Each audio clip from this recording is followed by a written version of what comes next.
ამბობენ ძალიან ხშირად ბოლო დროს ტერმინს რომ წარმოუდგენელი ხდება და ამ დროს ოცნების მიზანი არის რომ ბევრი წარმოუდგენელი რამ გააკეთოს, გამაუგნებელი რამ ჩაიდინოს, რომ ყველას გააგებინოს, რომ ვიღაც იქნება ყოველთვის დაუსჯელი, მაგალითად ვინც ძალადობს რეალურად ამ ქვეყანაში და რომელთა იდენტიფიცირება არ არის რთული და იდენტიფიცირებული იყოს მედიას თავად, მაგრამ ისინი არიან ხელშეუხებლები, ანუ არსებობს რაღაც ხელშეუხებელთა კასტა და აუცილებლად იქნება ხელშეუხებლური ის, ვინც გაბედავს წინააღმდეგობას რეჟიმის მიმართ. ამიტომ პირიქით, ხანდახან მგონია, რომ მათ აქვთ დაწყობილი ალგორითმები, მათ იციან პრინციპში ჩვენ რას უპასუხებთ, პროვოცირებენ მუდმივად, ისევ როგორც პროვოკაცია მოუწყოს მზიას. იმისთვის რომ წამოგვაგონ ამ პროვოკაციას და შემდეგ ესე დემონსტრაციულად დაგვსაჯონ. საზოგადოება დასაჯონ, ან ინდივიდები დასაჯონ, რომლებიც რა თქმა უნდა თვითონ ამ საზოგადოებას წარმოადგენენ. სრულად მოსალოდნელი იყო, პირიქით, ან დემონსტრაციულად არ ღვევენ ყველაფერს, რაც კი ადგენს ზოგადად ინსტიტუციას, ხო? კი ვამბობთ, რომ არა გვაქვს სასამართლო, მაგრამ ყოველთვის რაღაცა წესები იქაც კი იყო დაცული. ფორმალური დემოკრატიის დაცვაც აღარ ხდება, იმიტომ რომ ეს უნდა მოიშალოს როგორც სისტემა სრულად. ანუ ამის დემონსტრირება სჭირდებათ თან მით უფრო როდესაც პირველი ქალი, პირველი პოლიტპატიმარი, პირველი ჟურნალისტი პოლიტპატიმარი. კი, ზუსტად, ანუ გაფორმებაც სჭირდებათ, ანუ ყველა მიმართულებით ეს ხდება და მზიას საქმე არის, ასე თქვარი, რაღაცა სიმბოლური გამოხატულება იმის, რა ხდება მთლიანად ქვეყანაში. ეხლა მე არ მგონია რომ მაყურებელს სჭირდებოდეს ახსნა რომ მართლა არა მხოლოდ პირველი პოლიტპატიმარი მე უფრო სინდისის პატიმარს ვეძახი პოლიტიკასთან იმდენად დამოუკიდებელ ადამიანთან გვაქვს საქმე რომ ვერ ვიყენებ ამ ტერმინს მიჭირს ამ ტერმინის გამოყენება მზია არის სინდისის პატიმარი და რა თქმა უნდა ეხლა არ მგონია რომ იგივე ოცნების ამომრჩევლას არ ესმოდეს რას ნიშნავს რომ სილის გაწმის გამო მამაკაცისთვის ქალიზის ციხეში და ეს ვინმე შეიძლება თავდაცვად ესე თავდასხმად გააფორმოს ხო რა თქმა უნდა ესია გაფორმებული და ამ ხას მიყვებიან ამიტომ არ მგონია რომ მაინც ამაზე ყურადღების გამახვილება უნდა გვჭირდებოდეს უფრო მნიშვნელოვანია ყურადღების გამახვილება იმაზე რა არის მოსალოდნელი უახლოეს ხანში ზოგადად ყველანი ვართ აყვანილი მძევლებად იმიტომ რომ ძალაუფლების მქონე ძალა ცდილობს ვაჭრობას ჩვენით მათი მიზანიც არის რომ მეტი პატიმარი ყავდეს სინდისის და ასევე პოლიტპატიმარი ყავდეს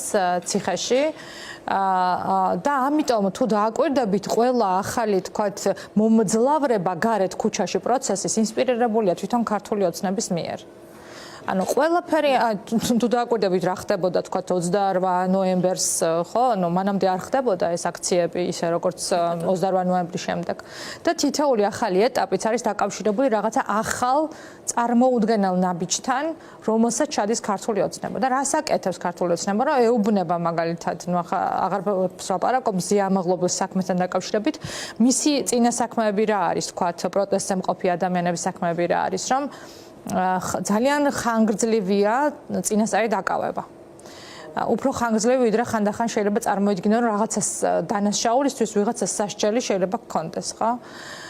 შემდეგ უკვე აღიარებინებენ ადამიანებს იმას, აი წარმოუდგენელ რაღაცებს აღიარებინებენ ადამიანები, რომლებიც ერთმანეთს არ იცნობდნენ, საერთოდ გუშინ მაგალითად აღიარებდნენ, რომ ჯგუფურად ჩადიოდნენ დანაშაულს. და ასე გააფორმა საპროცესო შეთანხმება, რომლის გამოც ვერ გათავისუფლდნენ. ჯებირების საქმეზე, რომელზეც ერთ-ერთი პროცესი თავის დროზეც ესე უყურებდი, როცა თვითონ ეხვეწებოდა დაკავებული, რომ თავად იცოდა შედუღება მუშაობდა მიმართულებით და მზად იყო, რომ გაესწორებინა ეს ჯებირი და მაინც არაფერმა უშველა. ანუ გუშინ დალმა საპროცესო შეთანხმება მოაყოფდა იქამდე და ანაზღაურებული სიტყვის. აი ისეთი დემონსტრაციული საქმეები აქვთ. ჩვენ მაგალითად დღეს დაიწყო შიმშილობა ესე განაცხადა ადვოკატმა რეზო კიკნაძემ სტუდენტმა სწორედ მზია ამაღლობელი სოლიდარობის ნიშნად, იმიტომ რომ მზიაც შიმშილობს. რეზო არის ჩემი სტუდენტი, ჟურნალისტიკაზე სწავლობდა. ჟურნალისტი გამხდარიყო. და მას თავდებში უდგებით არა მხოლოდ თქვათ ქართული ოცნების ოპონენტი, ესე გამოვდივართ ბოლო პერიოდში, თორე ისე, რა ვიცი, დამოუკიდებელი ჟურნალისტიკის კეთება უფრო მინდა ეგზისტენციალური საფრთხე რომ არ ემუქრებოდეს მედიას, ხო? ისე მათი მომხრეებიც, ლექტორმასწავლებლები, რომლებიც არიან ქართული ოცნების ამომრჩევლები და გულშემატკივრები. კი.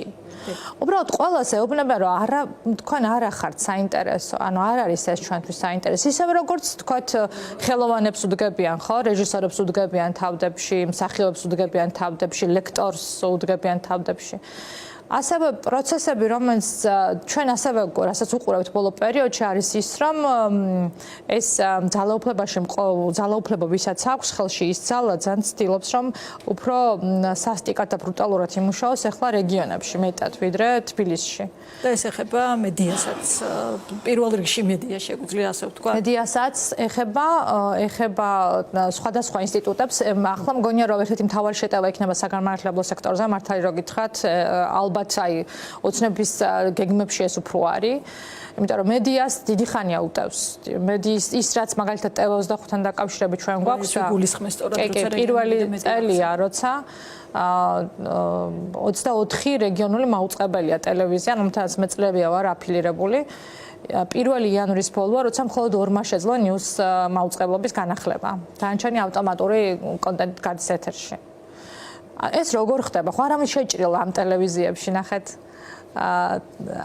საბოლოო ჯამში უნდა ვთქვათ, რომ ვიზიტს ლაპარაკობდნენ კომპლექსურად, წინასწარ დაგეგმილი სპეციალური ოპერაციებით მოხდა განეიტრალება დამოუკიდებელი აქტორების. ეს პრინციპში ამაზე ვსაუბრობთ უკვე დიდი ხანია, რომ ეს პროცესი მიმდინარეობს. ოღონდ ძალიან უჭირდათ გარკვეულ ვთქვათ ჯგუფებს, აქტორებს, ვისაც ასევე ჭკვა მოეკითხებოდათ ამის დაჯერება, რომ ჯერ ერთი მართლა ჭკვიანი ძალასთან გაქვს საქმე, რომელიც არ მგონია რომ მარტო თავისი ჭკვით იმართებოდეს, უფრო მგონია რომ კგბ და კრემლი ეხმარება ამაში, ამაში თითქმის დარწმუნებული ვარ, უბრალოდ ამას შეიძლება განსხვავებული აზრები გქონდეს, მაგრამ ფაქტია რომ ქართული ოცნების ესეთი გეგმაზომიერად მიყვება და აღწევს იმ შედეგებს, ისი მიღწევაც უნდა და თავიდან ბოლომდე ყველა დანარჩენი არის პასუხის რეჟიმში.